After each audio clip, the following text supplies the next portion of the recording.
अलीग्राम mister one नहीं आया है।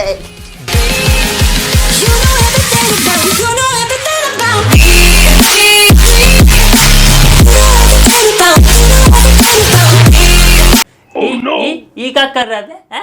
ये क्या कर रहा है? ये क्या कर रहा है? ये झोटा कहाँ बढ़ा के रखा है? लॉकडाउन है तो क्या करें?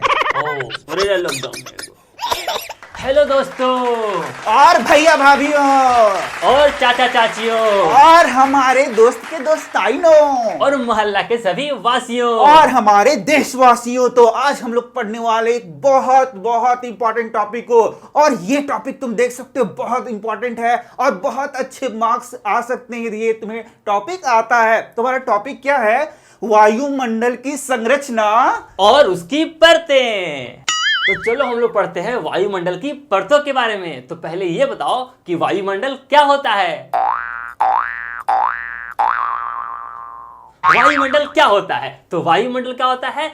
जो पृथ्वी है आपका, उसके चारों तरफ जो हवा का, जो वायु का क्या है, प्रभाव है, जो मंडल है, जो चारों तरफ आवरण है वायु का पृथ्वी के, उसी को क्या कहते हैं? उसी को हम लोग वायुमंडल कहते हैं। जैसे कि आप यहाँ पे देख सकते हो, ये आपकी पृथ्वी है और पृथ्वी के चारों तरफ क्या चीज है? वायु का आवरण है। यही हो गया क्या? वायुमंडल।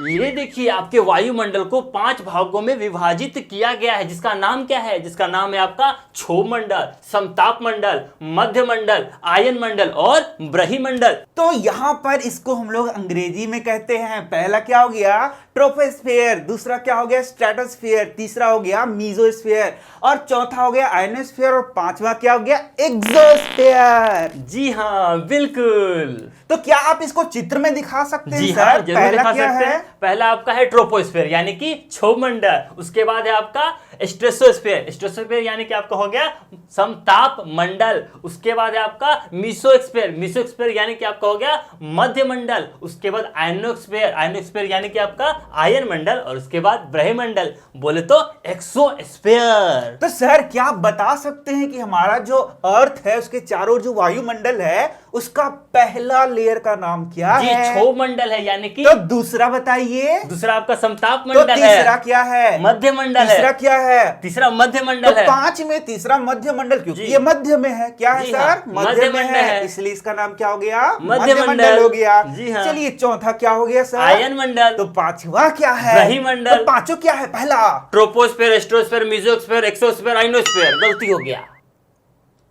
गड़बड़ हो गया। हाँ। क्योंकि पांचवा है वो क्या है? एक्सोस्फेयर। हाँ। तो चलो एक एक में पूछूंगा, तुम बताना। बोलो। पहला, ट्रोपोस्फेयर, दूसरा, स्ट्रेटोस्फेयर, तीसरा, मीसोस्फेयर, चौथा, आयनोस्फेयर, पांचवा। एक्सोस्फेयर। Very good. तो चलो हम लोग सबसे पहले अपने पहले लेयर को यानी कि ट्रोपोस्फेयर को पढ़ते हैं, क्षोभ मंडल को पढ़ते हैं। तो यहां तुम देख सकते हो क्षोभ मंडल के बारे में बहुत सारे फैक्ट्स पढ़ाए गए हैं। तो जो सबसे पहला फैक्ट बताया गया वह है कि यह ध्रुवों पर 8 किलोमीटर ऊंचाई तक है, जबकि यह विषुवत रेखा पर 18 किलोमीटर ऊंचाई तक फैली हुई है। तो तुम तो जानते ही हो, यहां पर यदि हम लोग यहाँ इक्वेटर को इस तरीके से खींचे यानी विषुवत रेखा को इस तरीके से खींचे, तो यहां पर जो क्षोभ मंडल की ऊंचाई है वह कितना है? 18 किलोमीटर। जबकि यहां देखोगे ध्रुव पर ये जो क्षोभ मंडल है उसकी ऊंचाई कितनी है? कितनी है? 8 किलोमीटर। बहुत अच्छे। इसी में हम लोग आगे देखते हैं, जब हम लोग क्षोभ मंडल में 165 मीटर ऊपर जाते हैं तो क्या होता है? तो आपका 1 डिग्री सेल्सियस तापमान में कमी आती है। वहीं अगर हम लोग 1 किलोमीटर ऊपर जाएं तो क्या होगा? 6.5 डिग्री सेल्सियस की तापमान में कमी आती है। तो ये जो तापमान में कमी आ रही है, इसको क्या कहा जाता है? इसको आपको कहा जाता है सामान्य ताप दर पतन। ठीक है, सामान्य ताप दर पतन या फिर इसको नॉर्मल लैप्स रेट के नाम से भी जाना जाता है। नहीं सर, थोड़ा इसमें सुधार करिए। इसको कहा जाता है सामान्य ताप पतन दर। चलिए तो आगे देखते हैं। आगे हम लोग का है वायुमंडल में होने वाली समस्त मौसमी गतिविधियां, जैसे कि आपका बादल से पानी बरस रहा है, ये कहाँ होगा? ये आपका होगा किस मंडल में? तो ये होगा आपका क्षोभ मंडल में। ठीक है। तो सर एक क्वेश्चन आएगा, कि मौसमी घटनाएं किस मंडल में होती हैं? क्षोभ मंडल में किस होती है। मंडल में होती हैं? क्षोभ मंडल में होती है। बहुत अच्छा। इसी क्षोभ मंडल में जो है वो एक खास प्रकार की हवाएं चलती हैं, जिसका नाम क्या है? जिसका नाम है आपका जेट स्ट्रीम। क्या नाम है? Jet stream. तो जेट स्ट्रीम कौन सा मंडल में चलता है? ये आपका क्षोभ मंडल में चलता है। इन सारी चीजों को आप यहाँ फोटो में भी देख सकते हो कि कैसे क्षोभ मंडल में ही आपकी बिजली कड़कती है और क्षोभ मंडल में आपका मेघ यानी कि बादल बनता है और उसकी वर्षा भी होती है। और यहाँ पे आप ये भी देख सकते हो क्षोभ मंडल की जो ऊंचाई है आपकी पोल पे वो कितनी है? 8 किलोमीटर। जबकि आप इसको देखोगे इक्वेटर पे यानी कि आपका जो भूमध्य रेखा है वहां पे कितना होता है? 18 किलोमीटर होता है। चलिए तो आप जरा मुझे क्वेश्चन का आंसर दीजिए कि क्षोभ मंडल में जब हम लोग 1 किलोमीटर ऊपर जाते हैं तो तापमान में कितना का कमी होता है? 6.5 डिग्री सेल्सियस का कमी होता है। अब हम लोग पढ़ने वाले हैं अपना वायुमंडल का दूसरा लेयर, जिसका नाम है समताप मंडल यानी कि स्ट्रेटोस्फेयर। और इसकी जो औसत दूरी है वह दूरी नहीं है सर, इसकी औसत ऊंचाई है। तो इसकी औसत ऊंचाई कितनी है? 18 से 20 किलोमीटर है। तो और भी इंपॉर्टेंट पॉइंट्स को हम लोग देखते हैं। इस मंडल में प्रारंभ में तापमान स्थिर होता है, परंतु 20 किलोमीटर की ऊंचाई के बाद तापमान में अचानक वृद्धि होने लगती है। कितने किलोमीटर के बाद? 20 किलोमीटर के बाद। कितने किलोमीटर के बाद? 20 किलोमीटर के बाद। तो क्या आप बता सकते हैं कि ऐसा आखिर क्यों होता है? जी हाँ, हम ऐसा बता सकते हैं कि ऐसा क्यों होता है। क्योंकि इस लेयर में आपको ओजोन लेयर पाया जाता है और ओजोन लेयर क्या करता है? उस तापमान को अरे सर, पराबैंगनी किरणों को अवशोषित कर लेता है। यहाँ क्लियर देख सकते हैं। ऐसा इस स्तर में ओजोन गैसों की उपस्थिति के कारण ओजोन गैस यानी कि O3 मतलब क्या हो गया? ओजोन गैस हो गया।